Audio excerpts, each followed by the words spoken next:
tudo bem? Como vocês estão? Hoje nós vamos falar sobre a lição 3 da nossa revista, tá bom, meus queridos? E nós vamos falar sobre o único. Vamos conversar um pouquinho sobre o único. Quem é o único, gente? A lição de hoje encontra-se em Isaías 42, do 8 ao 1, tá? E nós vamos estudar um pouquinho sobre este assunto que é o único. Vamos falar um pouquinho mais sobre Deus, o povo de Israel, nos tempos de Elias. Bora lá? O povo de Israel vivia tempos difíceis depois do reinado de Salomão, devido à imprudência do seu filho Roboão. O reino se dividiu. O reino do sul, de Judá, ficou com a sua capital em Jerusalém, enquanto o reino do norte, Israel, ficou com a sua capital em Samaria. Diversas linhagens reais se levantaram. Muitos reis não temiam ao Senhor. Acabe é o 8º da região norte e definitivamente não servia ao Deus único.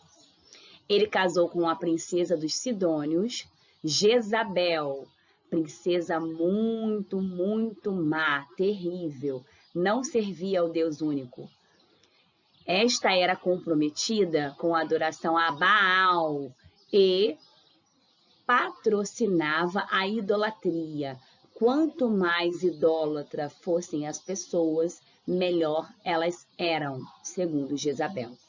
Os registros bíblicos apontam que ela era uma pessoa vingativa, assassina, e influenciava o seu marido a promover o mal, certo? Acabe, como rei, tinha a responsabilidade espiritual de promover a integridade, a justiça e também a adoração a Deus. Entretanto, ele se esforçou para fazer ao contrário, tá? Por isso, Deus levantou Elias com uma voz profética no meio do povo. Elias poderia ser o auxiliador e mentor de Acabe, caso ele desejasse servir ao Deus único. Mas não foi assim que aconteceu. O profeta anunciou o descontentamento de Deus, que diante da corrupção moral e espiritual do povo, suspendeu as chuvas. Então nós tínhamos um rei chamado Acabe, que conhecia a Deus, mas que se casou com uma mulher fora do seu povo, uma mulher que não servia ao Deus único, uma mulher chamada Jezabel, que era má, cruel, vingativa e assassina. Mediante a essa postura de Jezabel, Acabe, ao invés de ouvir o que Elias tinha a dizer, ele escolheu ouvir o que Jezabel, sua esposa, tinha a dizer. E isso não foi bom. Isso foi muito ruim, porque ela começou a influenciar o rei, tá? A fazer coisas erradas diante de Deus. E ele, ao invés de ouvir a Deus, ele resolveu ouvir a sua esposa. Então, vamos agora para a revisão. Quem foi a esposa de Acabe? A Será, Jezabel, filha do rei dos filisteus, Jezabel, filha do rei dos Sidônios. Quem foi Jezabel? Marquem o X aí. Continuando nossa atividade. O problema da idolatria. Desde o nascimento do povo de Israel, isto é, quando Deus chamou Abraão para segui-lo, a fim de formar uma grande nação, a partir dos seus descendentes, Deus exigiu fidelidade e adoração somente a Ele, somente ao Deus único. O Senhor sempre se preocupou em orientar o seu povo a não se misturar, porque o Senhor não concordou com a união de Jezabel e de Acabe. Simples, porque Acabe, ele era um rei e conhecia o Senhor Deus único. Jezabel não servia ao Deus único, ela servia a outros deuses, a vários deuses. Ela era favorável à idolatria. E o que começou a acontecer? Mesmo assim, Acabe se casa com Jezabel.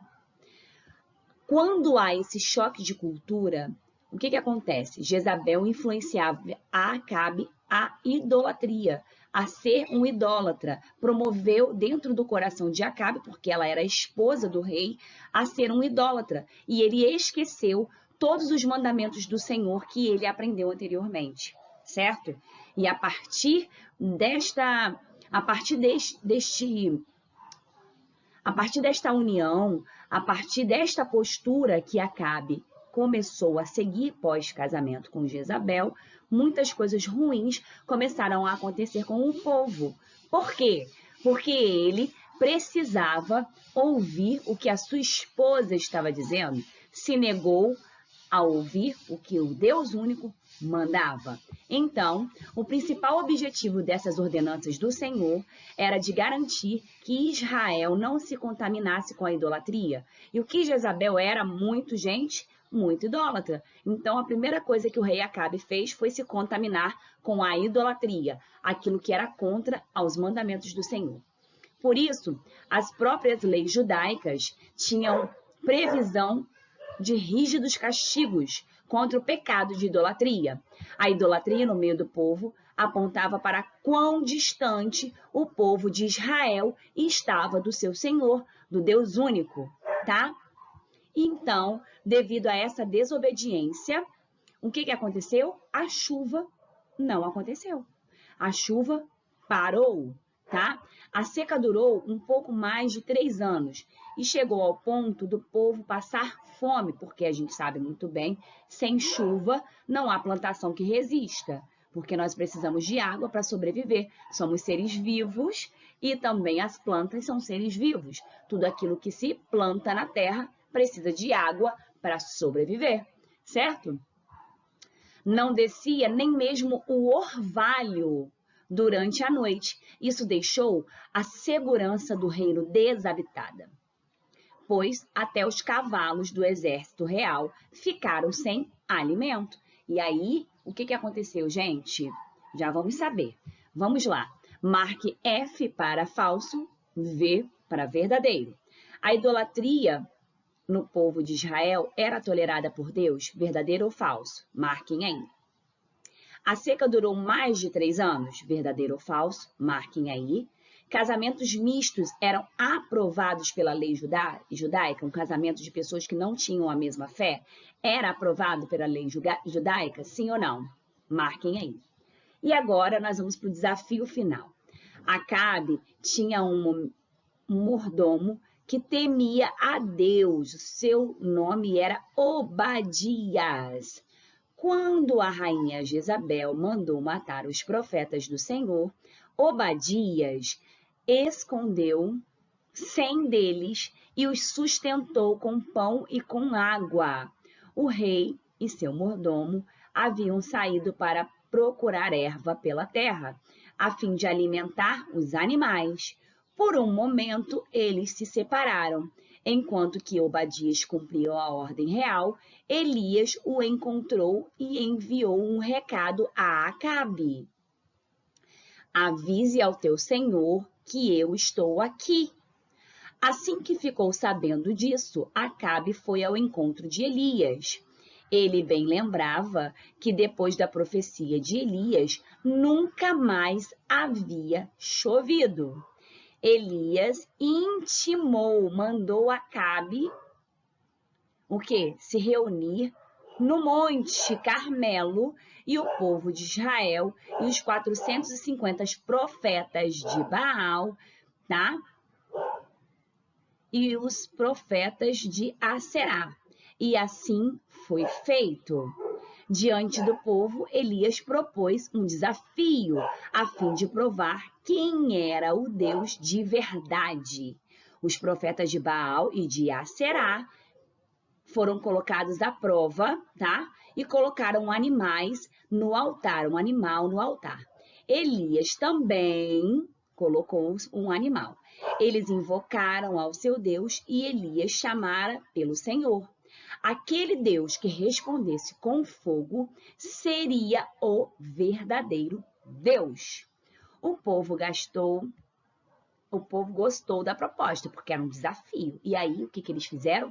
Organizaram os altares, trouxeram os animais, colocaram os animais lá no lugar certinho e começaram a clamar ao Deus único e ao Deus Aserá.